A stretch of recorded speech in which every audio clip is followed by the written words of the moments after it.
The still learning the ropes evil had decided to try the excellent tutorials. Good choice. In this childishly simple introductory mission, it would learn the basics of dungeon management. Things like digging, building rooms, and hiring and firing creatures.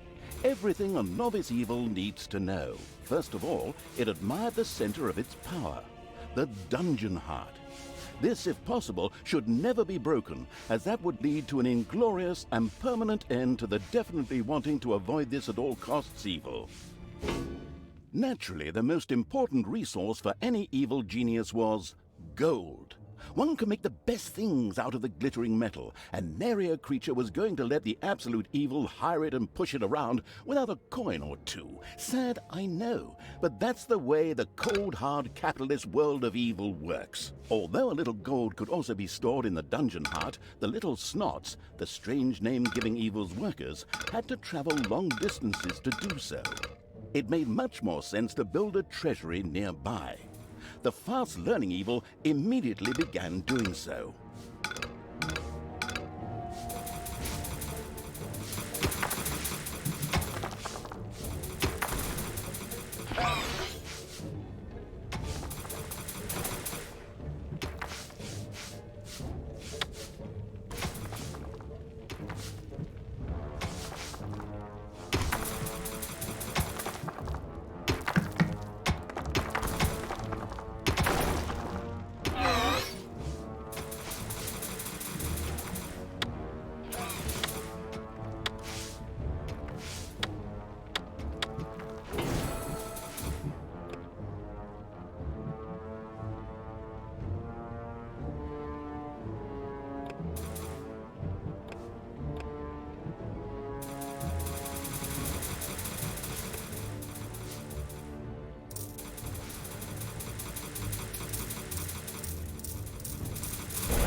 Sometimes the bored evil's little snots didn't work quickly enough. That was the time to give them a hearty slap with the hand of terror. Naturally, this had to be done immediately.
calculating evil threw a cagey glance at its population limits. These were divided into little snots and creatures. As opposed to creatures, little snots did not have to be hired separately, but were always regenerated up to the maximum limit. And so it was that the massacring evil didn't have to worry if one of these miserable creatures died. It simply had to wait for the next one. At the same time, the little snots were the dungeon workers who dug the galleries, mined the gold, and took care of any number of other things. That's why it was never a bad idea to increase their maximum limit. The thirsty for more little snots evil hurriedly began work. The corresponding, unfortunately, creatures were a little more demanding than the miserable little snots.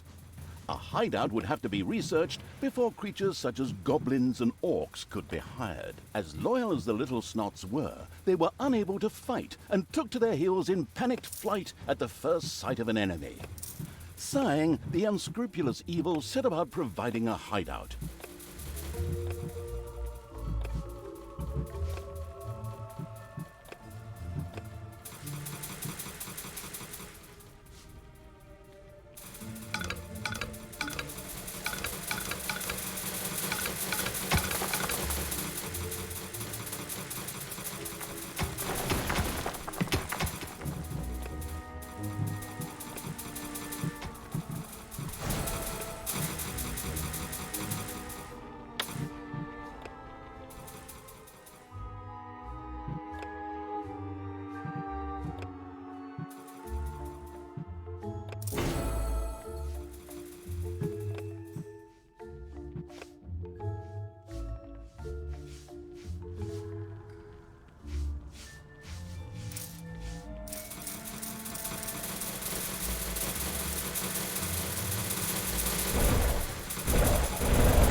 The army-craving evil had hired a creature which would from now on do its dirty work. However, each creature consumed a population point. Fortunately, these could be increased just like the number of workers. Should it become necessary to recover a population point, the maliciously grinning evil could always use the egress located at its dungeon heart.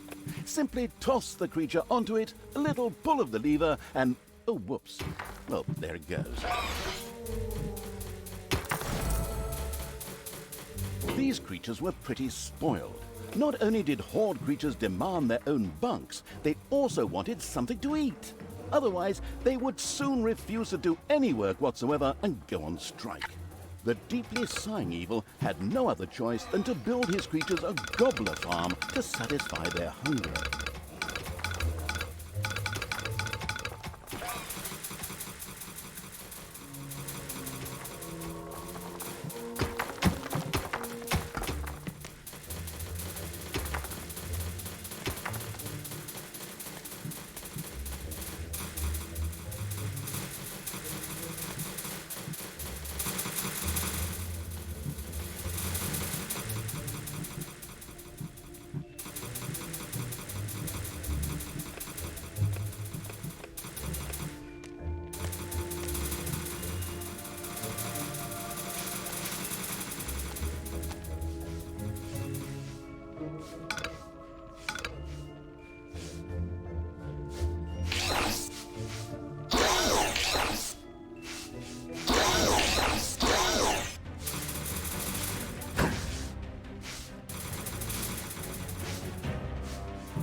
Excellent work. The gobbler farm was now ready. Later, the creatures would also demand other things, but for now, they were satisfied. The fast-learning evil had mastered the first tutorial with flying colors. Excellent work.